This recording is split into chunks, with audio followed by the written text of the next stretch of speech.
In the United States, advancements in military tactics and technology, motivated by the fight against the dangerous ideologies of the Axis powers, caused the U.S. to prosper both economically and socially because of the need for employment for combat, communication, production, and the advancement of technology, which allowed the U.S. to gain empowerment through mass citizen participation.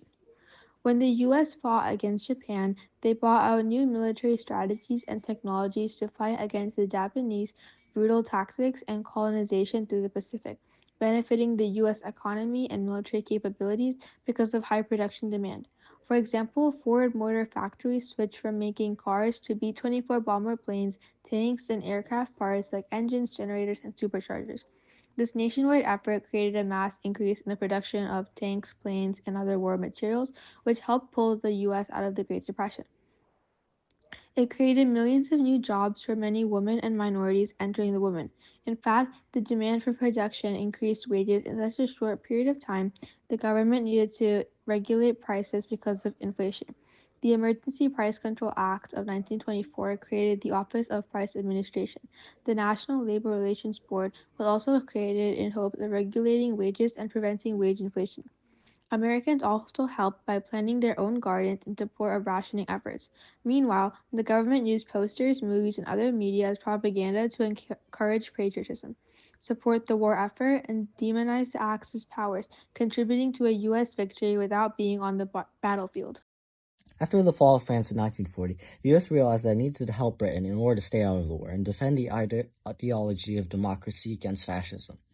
The U.S. created the Lend-Lease policy on March 11, 1941, with massive amounts of production required in the U.S. FDR issued the creation of the War Production Board on January 16, 1942, jump-starting American industries to keep up with the war demand. With industries in need of workers, the American people were given jobs, many who were more than happy to work again, bringing the U.S. out of the depression, raising morale, and gathering citizens for one cause. The Scar of Pearl Harbor brought Americans from all backgrounds together to face one enemy, which created the perfect opportunity for social change in gender and race because of the demand for military positions in wartime production. For example, the Native Americans were one of the most willing people to participate in the war, and more than 44,000 Native Americans were in military service. In the war with Japan, the U.S. used the Navajo language for the communication codes, which were never broken. Navajo code talkers were first used in Guadalcanal in 1942 to communicate between the Marines.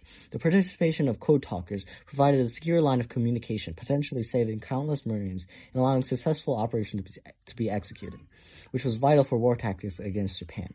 Throughout the war, African Americans saw a double V, which was described as a victory against fascism and discrimination. At first, many war jobs rejected African American employment, but after pressure from the black community, FDR issued the executive order on June 25, 1941, prohibiting discrimination in war jobs, such as defense contractors. In the Air Force, segregation was still prominent, but there was an all-black 99 Pursuit Squadron, the Tuskegee Airmen, which were part of the 15th Air Force and escorted bombers over Italy and completed around 15,000 combat missions. However, not all Americans saw benefit in the war after. After Pearl Harbor, suspicion of Japanese espionage skyrocketed, and the government responded by concentrating anyone with Japanese descent, regardless of citizenship, to the West Coast. In the Congressional Committee, the meeting task was handed off to the U.S. Army as a security matter. After Japan's attack on Pearl Harbor, the US decided that they had to use all their resources, including putting women to labor. Unlike Axis leaders like Hitler, who were opposed to this and insisted that women should remain good wives and embrace motherhood, World War II changed the role of women in the US. Many volunteered for military service and started working in jobs necessary employment areas such as New Orleans' need for transportation, causing women to become conductorettes for the first time ever. Almost 350,000 women served either at home or abroad through the Army, Navy, Coast Guard, and Air Force Women's Reserves. Women started to work in the office and help get men ready to fight. They did this through driving trucks, repairing airplanes, lab techs, rigged parachutes, and even flew warplanes. Many women wanted to keep their jobs after World War II ended, but men argued, saying that they would only be doing this during the time of war, and when women spoke back, they were harshly criticized. Women had a watershed moment, coming to the realization that they were able to do exactly what men could do, and they were able to do it well, empowering women to demand broader opportunities in post-war America. Rosie the Riveter was inspired by a war worker, Rosalind P. Walter, at the age of 19. Rosalind started working as a riveter on Corps Air fighter planes at the Vought Aircraft Company. After she was featured in a newspaper, songwriters were inspired to create a song called Rosie the Riveter. After the release of the song, Rosie the Riveter became a public figure as a symbol of female strength and capability. Rosie was not only represented by Rosalind, but also by many hardworking women in World War II. She became popular through illustrations and propaganda, but the phrase "we can do it" was illustrated by Howard J. Miller. Popularity did not rise to this until 1982, when it was included in the Washington Post article.